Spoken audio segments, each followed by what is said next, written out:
Hey guys, your dude Kion. Welcome to the second episode of Pinoy Reddit Stories. Yung team natin today ay tungkol sa mga jowa. Meron tayong mga juicy, mga heartwarming, and even mga few dramatic stories lined up for you. Before tayo magpatuloy, please don't forget to hit that subscribe button for more awesome content. And if you prefer listening on the go, this episode will be available also on Spotify at saka Amazon Music and all of your favorite podcast platforms. Kasama na doon yung first episode natin.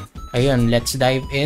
Today's story is all about love, heartbreak, and everything in between. So let's do this. So lahat ng entries natin today ay nasa subreddit na Ako Ba Yung Gago. So basahin na natin yung unang entry. Ito yung title. ABYG if ayoko payagan ng jowa ko. My jowa, 28-year-old male, invited me to surf with his workmates in Siargao. I already hang out with them in LU and okay naman. We were a group then, lahat may dalang jowa that time. Although may isang girl dun na originally pinagseselosan ko. I brushed it off kasi nga may jowa naman na siya and mukhang okay naman siya kasama. There was also a small talk between us of her asking where did we meet. Have we argued before how we get along with each other since my BF got a big mouth, etc.? So eto na nga, nagkayayaan uli pero this time Siargao naman. Originally, kasama sa plan yung 5 pairs of magjowa na invited sa LU. I declined due to schedule constraints and I also want my BF to enjoy without him worrying about me since hindi ako marunong lumangoy. So ayun, it went down to 4 pairs plus my jowa. Days passed, nag-back out na rin yung isang pair which made them 3 pairs plus my jowa na lang. So go lang ako, doesn't matter. Hanggang sa nangyari is yung girl, yung workmate niya, pinagseselosan ko, siya, another workmate, and his jowa na lang daw ang tutuloy. Di raw makakasama jowa ni girl due to schedule constraints din. This time, wala pa rin kaso sa akin since tiwala naman ako and may kasama naman sila if ever. Sa transient din sila tutuloy pero sounds suspicious pa rin. Not until yung couple na kasama nila is magti 3 days and 2 nights lang daw due to budget constraints. They originally planned for 5 days, 4 nights. Doon na nagtetest ang patience ko. Girl, so you will be left together on an island together for 2 nights? Nung nalaman ko to, I suggested na mag 3 days na lang din siya. Di raw pwede at naka-down na raw sa ACOM. Or short for accommodation siguro. Sumama na lang daw ako. I declined kasi ayoko sumama para lang mabantayan siya. I told him calmly na di ako comfy sa setup na yun. Pero parang walang pakiramdam. I also asked him if I were to be left alone with a male workmate overnight, okay lang ba sa kanya? Okay lang daw, may tiwala raw siya sa akin. Tell me, ABYG, for not entertaining the idea of him going to Siargao. I know that we should still be our own individual selves kaya nga support ako sa surfing escapade niya. Pero comfy ba kayo na may iwan partner nyo with an opposite sex? I don't know what to feel seriously. Tapos may edit, sa hostel daw sila magstay and sa isang room. May 21 na cubicle or spaces so #FAS daw. Ibig sabihin nun safe. Ayun, tapos may dalawang laughing emoji. Tapos second edit, kaya raw siya magsistay kasi gusto niya makompleto yung lessons and intro lang matutunan niya kapag nag 3 days lang siya. So ayun folks, meron tayong spicy one from the subreddit Ako Ba Yung Gago today. Ayun, picture niyo to. OP's boyfriend wants to go on a surfing trip doon sa Siargao with his workmates. And sounds innocent, di ba? Pero may plot twist. Originally, it was a group trip with a bunch of couples. Pero nag-slowly dwindled down to just OP's boyfriend, yung workmate niya, and yung boyfriend ng workmate. By the way, yung girl workmate naman is the same one that OP used to be jealous of. Suspenseful, diba? Pero here's the kicker. Yung couple is only staying for 3 days due to budget constraints. Pero yung boyfriend ni OP is set to stay on the full 5 days. And yung sinuggest naman ni OP na i-shorten daw yung trip, he was like, nah, I already paid for the accommodation. Why don't you come with me? Classic move, diba? So si OP calmly says she's not comfortable with the idea of him alone with the girl for 2 nights. Tapos yung response niya, "It's fine, I trust you. You should trust me too." Grabe yung lalaki, parang nagka-flay siya with fire and acting like it's a stroll in the park. Tapos si OP, nag-wonder naman siya if she's the one being unreasonable here. Pero let's be real na din, if you're in a relationship and your significant other doesn't feel comfortable with the setup, you've got to address it seriously na din. Trust is key, but so is respect for your partner's feelings. If my partner was like, "I'm gonna be left alone with someone you were once jealous of," I'd be thinking, are you starring in a rom-com I didn't sign up for? So ABYG for not wanting her boyfriend to go, my verdict is going to be DKG for the OP. Pero solid GGK naman on the move ng boyfriend ni OP for not considering her feelings properly. Meron kasing difference between trust and being oblivious to your partner's concerns. So, kung masasabi ko lang dito, it's time for some serious communication. Or as we say, it's time to lay down with the law. No pun intended. And magbasa rin na tayo ng comments dito. Sabi ng isang commenter, "Di ka gago, tas pag may nangyari sa kanila ni ate girl, sasabihin, inakit, di napigilan from wala lang sa akin yun. Do kastang-kasta real quick, mag-overthink ka na ulit." Tapos nag-respond na din si OP. Tuloy daw sila pero sasagutin niya na lang daw yung stay ng mga kasama niya. Meaning, di na sila may iwan together for 2 days. Niyaya niya rin naman ako at inalok na sasagutin yung stay but I declined. I'm not his mother para bantayan sila. Lol. Nagyayad na rin daw siya ng ibang kaibigan pero wala raw may gusto. ABYG for still feeling pissed kasi seems like pinipilit niya talaga matuloy kahit napag-awayan na. Ha ha ha. Tapos may isa pang nag-comment, "DKG, may basis feelings mo." Red flag yung replies ni BF. Parang di niya kino-consider iisipin mo. Naisip lang niya yung masasayang na gastos. Trust your gut also. Bakit mo nga ba pinagsesalosan sa workmate? Ano bang triggers nun? Then explain mo yan kay BF mo and pray na sana maintindihan niya kung saan ka nang gagaling. And nag-respond din si OP. Ganun din yung response niya from other comments. And mukhang pare-pares lang yung sinasabi niya. So, meron pa isang commenter dito, "DKG, the fact na pinagwalang bahala niya yung worry mo is a big red flag to me." And ini-insist niya na sumama ka. So, ang gawin mo, bayaran mo yung binayad niya. Ewan ko na lang ano i-reason niya. And magbasa pa tayo ng isa pang comment, "Di ka gago. No. I wouldn't also let my BF kapag ganyan. Tsaka di niya ba naisip na silang dalawa na lang may iwan ng girl pag umalis na yung couple? Di ba siya na-off doon or uncomfortable dahil sila lang dalawa magkasama and it's inappropriate? Don't let him gaslight you na if you were him, he would let you cause he trusts you. Ginigilt trip ka lang yan na keso wala ka tiwala sa kanya. Dapat naman talaga pagkatiwalaan mo siya, pero would you let yourself go inside a room full of COVID positive people just because you trust your own immune system? Of course no, cause iingatan mo pa rin sarili mo kahit may tiwala ka na vaccinated ka na. Ayun, so lahat naman dito sa comment section, lahat nag-agree na yung verdict ay di ka gago. So, parang wala naman ako nakikitang nag-break sila, so wala tayong update doon. So, ayun lang naman yung story for now. And mag-move on na tayo sa second story, guys. So, pero yung verdict natin dito, DKG si OP.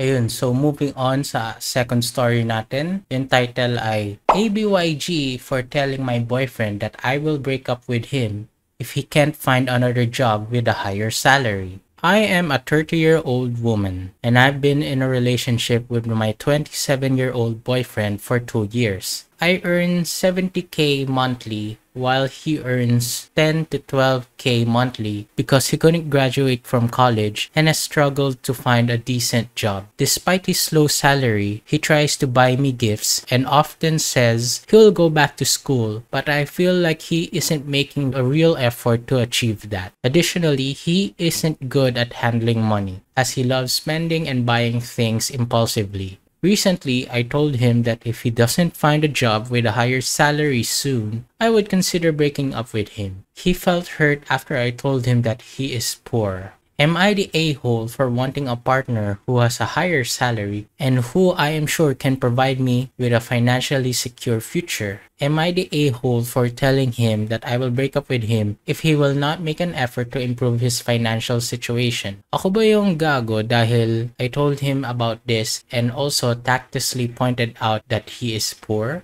And so may update na din. Sinabi ko sa kanya ulit ang ultimatum. Sabi niya, gusto mo ngayon na tayo mag-break? Eh di okay, hindi naman kita pinipilit mag-stay. Alright guys, another banger from Ako Ba Yung Gago? So sa story na to, si OP, kinoconsider niya na makipag-break up sa boyfriend niya. Parang hindi niya maasikaso yung financials niya. Ayun, si OP, 30-year-old woman, nagpo-pull in siya ng 70k per month. Yung boyfriend naman niya, on the other hand, 27 years old, nagsiscrape by lang siya for a measly 10 to 12,000 pesos monthly income dahil nga hindi siya nakapag-graduate ng college. Pero despite his low salary, ini-impress naman niya si OP with gifts. Parang sinasabi niya rin na babalik daw siya ng school, pero si OP nafe-feel naman niya na parang hindi siya gumagawa ng real effort. Pero yung guy, yung boyfriend, loves to spend impulsively, which isn't helping the situation. Tapos si OP, binigyan niya ng ultimatum yung boyfriend niya.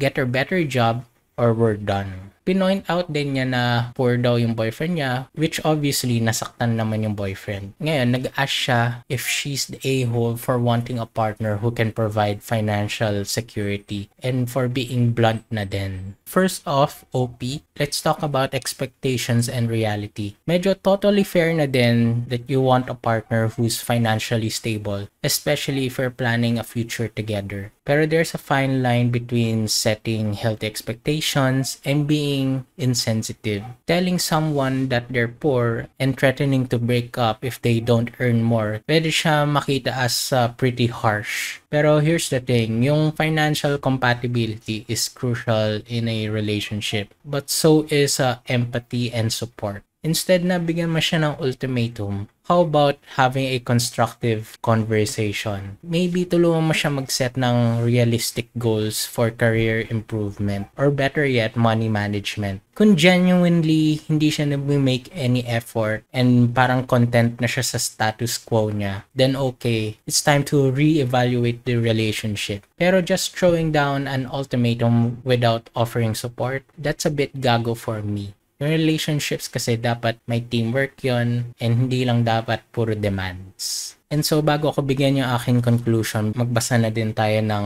mga comments dito. Sabi ng isang commenter, di ka gago, don't imply, clarify. Say what you mean what you say. May isa nagsabi, di ka gago, 27 na siya, anong balak niya? Halos di makakabuhay ng pamilya sahod niya. May isang commenter sinabi, gago ka. This isn't the US where there's a lot of opportunities for dropouts or undergraduates. Even those who didn't graduate but are in higher positions are there because of their expertise and years of working. I have friends that didn't graduate but earns 2 times more than those with a degree kasi more or less 10 years na sila nagtatrabaho. Ikaw na mismo nagsabi na nahihirapan siya maghanap ng good paying job, so why not offer your help? Alam mo naman pala na he has issues with money. So why not teach him how to be more responsible with it? And if you didn't want to do those things, ba't di ka na lang nakipag-break instead of giving an ultimatum? Tsaka nagre-reklamo ka sa gastos niya pero nagre-reklamo ka rin about him going back to school. Something that costs money. Di ba pumasok sa isip mo na if sa ganitong situation palang galit ka na, what more when he needs to work less and not at all because he's studying and you need to shell out money for that. All you had to do was had conversation like adults instead of giving ultimatums like this is high school.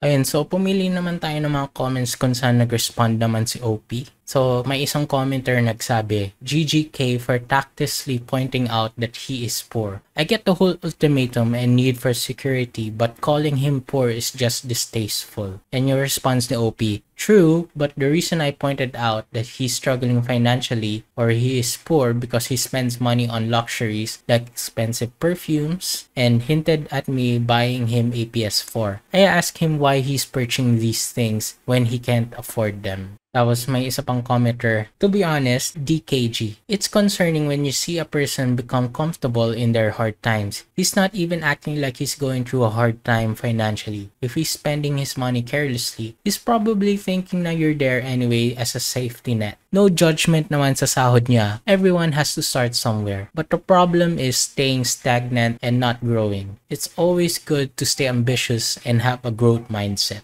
And your response ni OP, I couldn't have expressed it better myself. I'm glad you understand. Ayun, so medyo mixed response tayo dito. Parang majority dito may DKG at may iba nagsasabi na GGK. Mostly on the part, sinabi ni OP na poor daw siya and something like that, yun something negative. So in my conclusion, OP, are you the a-hole for wanting financial security? For me, DKG. Pero GGK ka for how you went about it. So in my conclusion, OP, are you the a-hole for wanting financial security? No. Are you an a-hole for how you went about it? Kinda, yeah. Communication is key and there's a better way na din to express your concerns without putting him down. So, yun lang naman yung opinion ko about that. And so, move on na tayo to our next Reddit story. ABYG, kung nag-give up ako sa kanya ngayong malapit na ang board exam niya. My 24-year-old female ex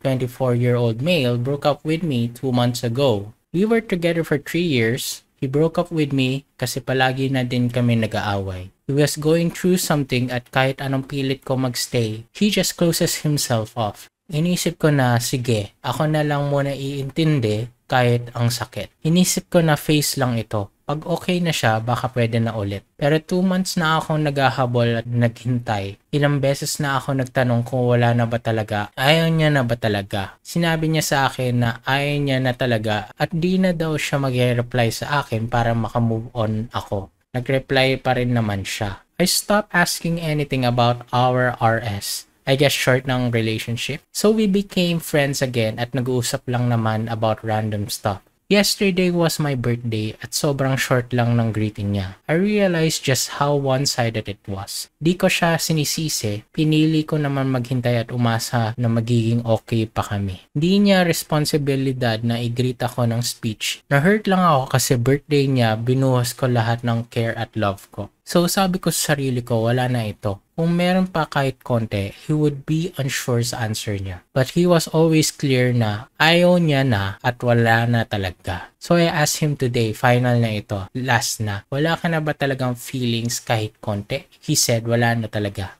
I'm so sorry. So sabi ko, mag-give up na lang talaga ako. Pagod na din naman ako. Tapos sabi niya, wrong timing ako kasi tinapik ko pa talaga na board exam niya this 31. At ngayon, may isip niya na naman itong about dun sa convo or RS ba? Di ko gets bakit niya pa may isip. Ano pang iisipin niya? Matagal na siya nag-decide at nag-isip. Ayan na niya, diba? He was sure. He was clear. So bakit sa akin ang sisi kung hindi siya makafocus? Binigay ko lang ang gusto niya. Napagod lang ako this time talaga. Nag-give up na talaga ako. I asked him bakit pa siya mag-iisip. Sabi niya lang tao lang siya at di siya manhid. Di ko talaga gets. Ako ba yung gago? Dapat ba hinintay ko na lang after exam? Kung naka-move on na siya, it shouldn't matter, right? Or did I misinterpret? Dapat di ba mas free na siya? Yun, so meron tayong complicated love story dito. So, let's dive in. So, parang soap opera yung storya. Wrapped in an exam prep book. So, si OP, 24-year-old woman, nag-deal siya ng breakup niya na nag-happen 2 months ago nung pinost niya to. So, yung ex niya, 24 years old din, nag-end daw sila dahil, ayun, patuloy ngayon pag-aaway nila. Ngayon, nagpe-prepare na siya ng board exam and si OP naman, fini-figure out niya na siya ba yung bad guy on giving up with him during his crucial time. So, let's break this down. So, they were together for 3 years na, pero things went south because of constant arguments. Sabi ni OP, he's going through some stuff and he decides to close himself off. Parang ano, diba, classic move. And si OP, she decides to stick around and be supportive. Pero he kept pushing her away. Eventually, nag-break sila. So, for 2 months, she's been chasing and waiting for him. Nag-ask si OP kung magkakaroon ng chance of reconciliation. Pero yung response niya, a resounding no. And sinabi niya rin na hindi siya mag-reply. So, para makamove on na si OP. And guess what? Nagre-reply siya. So parang mixed signals, 'di ba? And sa birthday naman ni OP, yung greeting daw niya parang medyo short. Parang kasing iksi lang ng isang tweet. So parang si OP kinumpare niya yung effort niya sa birthday niya and na-realize niya na parang one-sided yung relationship. So si OP nag-decide na siya na it's time to move on. So si OP inask niya one last time if there were any feelings left. So yung answer niya is a definitive no. So sinabi niya kay OP they were done. Pero may plot twist. Sinabi niya yung timing niya is terrible kasi may board exam daw siya on the 31st. And now he's going to be distracted about their conversation. He claims na he's only human and not made of stone. And makaka-apekto daw ito sa studies niya for the board exam. And so bago ko ibigay yung verdict ko, magbasa rin naman tayo ng comments. Medyo active dito mag-respond si OP. Basahin natin. Sabi ng isang commenter, "Di ka gago, may gap sa communication or excuse niya lang yan. Lol, nobody's too busy. You're simply not a priority for him. Not even your relationship. Di ka nagkulang, character niya lang talaga. Leave na, OP."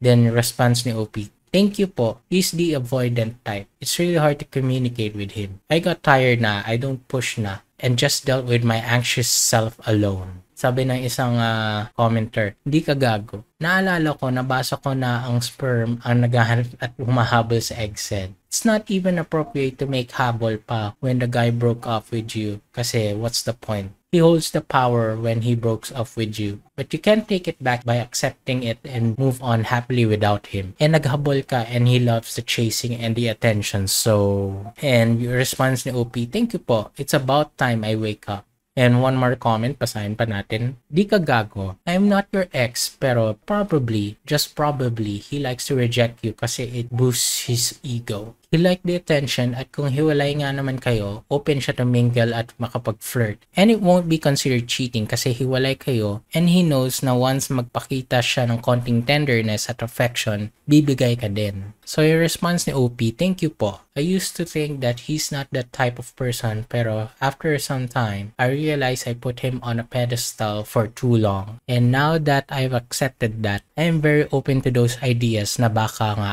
ganyan siya." So yung verdict ko dito, OP, is di ka gago. You did your best, you waited for 2 months, and tried to get clarity. And it's not your fault na the timing is bad. Your boyfriend ended it and you respected that. And now it's time for you to move on, OP. Ang sabi ko lang doon, he can't expect her to wait forever just because of his exam. So, yun lang naman, OP. Majority, lahat dito sa comments, nagsasabi, DKG. So, it's good na din na you move on. And move on na din tayo sa story na to. And let's read our last Reddit entry. Ayun, so yung huling Reddit story natin ay medyo dark. And ito yung title. ABYG, nananampal ako ng babae.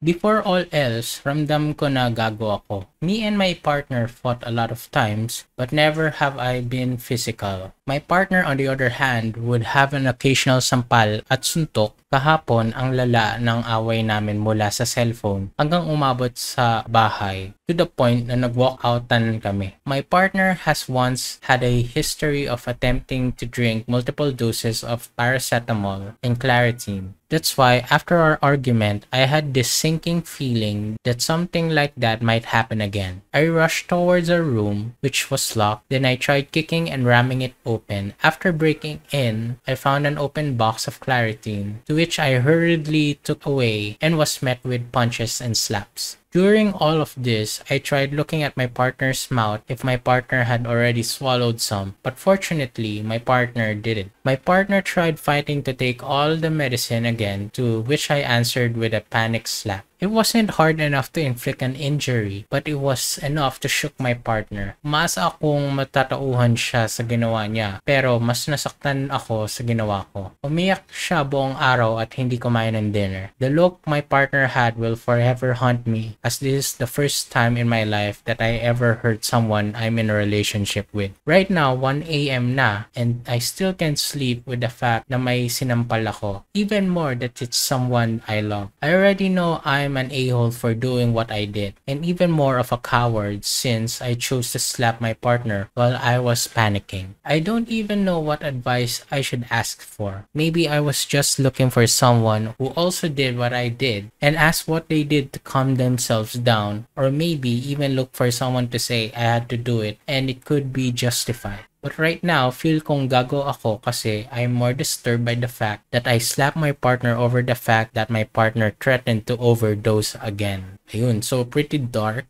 Medyo intense yung situation dito. Yung OP kasi is dealing with a relationship crisis that escalated into a physical confrontation. So, ito yung breakdown. Si OP and yung partner niya has history of arguments. Si OP, never pa siya naging physical. And yung partner ni OP occasionally slap or punch OP during fights. Ayun, things came ahead recently during a massive argument that start over the phone and now continue na daw sa bahay nila. So yung partner ni OP may history daw ng self-harm or taken an overdose of medication. During sa last argument nila, si OP nag-fear na baka ma-repeat yung behavior na to. So nung si OP hindi nakapasok sa room nila dahil nakalock, break down niya yung door, then nakita niya yung partner niya na may bukas na box of Claritin. And so if you don't know, yung Claritin, brand name siya pero yung generic name niya is Loratadine. Siya siyang antihistamine actually na pwede i-take once a day. Kung may itchy nose ka or runny nose or may other kinds of allergies. So in the heat of the moment, yung partner niya is trying to take more medicine. So yung ginawa ni OP, bigla niya sinampal yung girlfriend niya. Yung slap down niya, hindi niya intend to injure but to shock them out of dangerous behavior. And si OP na feel incredibly guilty sa ginawa niya. So yung aftermath dito, yung partner ni OP na feel devastated and umiyak siya the whole day, refusing to eat. And si OP, na-hunt siya sa guilt niya of having to slap their partner even though it was out of panic and fear for their partner's life. So yung story na to medyo high stress, high stakes scenario na din. Yung partner kasi may history of self-harm, medyo critical factor siya dito. Yung actions ni OP, although regrettable, driven siya by a desperate need to prevent a potentially life-threatening situation. Yung tong physical violence kasi, hindi siya the right answer. But in context, yung reaction ni OP parang in a state of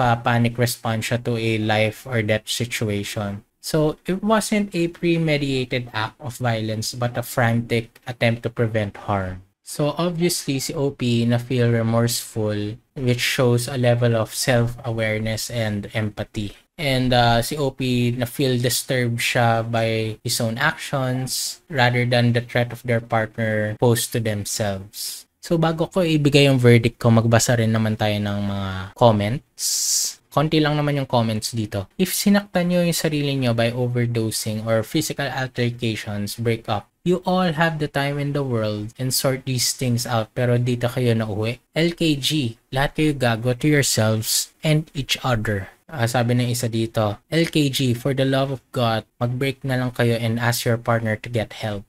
Sa pang comment, lahat kayo gago, ang toxic na ng relationship nyo, maybe it's time for a break. Baka parehas na exhausted sa relationship nyo na lagi na lang kayo nag-aaway. Mahal nyo nga isa't isa pero masaya ba kayo sa nangyayari? Siguro minsan masaya kayo pero puro away naman madalas. Parang wala na yung fulfillment sa relationship na you have someone to lean on. Pagod na kayo. Umaabot na kayo sa dulo ng patience nyo sa relationship. Take a break muna and think, then communicate. Then last comment, lahat kayo gago. Break the F up. Buhay nyo na nakataya. Bakit? Baka magpakamatay talaga yan siya dahil na-trigger mo siya. O kaya naman, ikaw masisira buhay mo kasi baka maiisip niya at one day lumala at masaktan mo uli, mapakulong ka pa. Naniniwala ako ang bawat isa sa atin ay may match na di bring out the worst in us. Kapag puro worst each other na lang ang nilalabas, it's only a matter of time maghihiwalay rin kayo. Masaklap pa, lalo nyo patagalin at ipilit lalo tataas yung risk na may mangyari na grabe.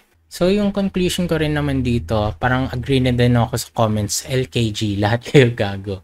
So sa case na to, yung both parties kasi are in a deeply troubled situation. Yung partner kasi ni OP has a serious issue that needs addressing. And yung reaction ni OP, while not ideal, was driven by fear and love. This isn't about assigning who's to blame, but recognizing na din that both of them need help and support. So medyo yung situation na to is a mess, and everyone involved here needs to seek professional help na din to navigate these complex emotions and behaviors. It's a reminder na din na sometimes the best thing that you can do is reach out for help when things become very overwhelming. So yun lang naman, OP.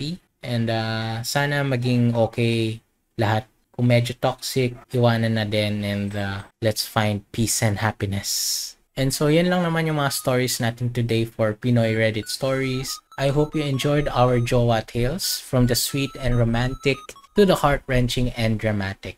And kung nagustuhan niyo yung mga stories today, make sure na mag-iwan kayo ng like, iwan kayo ng comment, and subscribe na din kayo sa channel ko na Kiam PH for more amazing content. Remember din na pwede nyo na din pakinggan to sa Spotify, Amazon Music, at saka mga iba't ibang podcast platforms. Yun lang naman guys, stay safe, stay awesome, and see you next Friday for another round of Pinoy Reddit Stories with me, Kian, and I'll see you guys next Friday. Bye!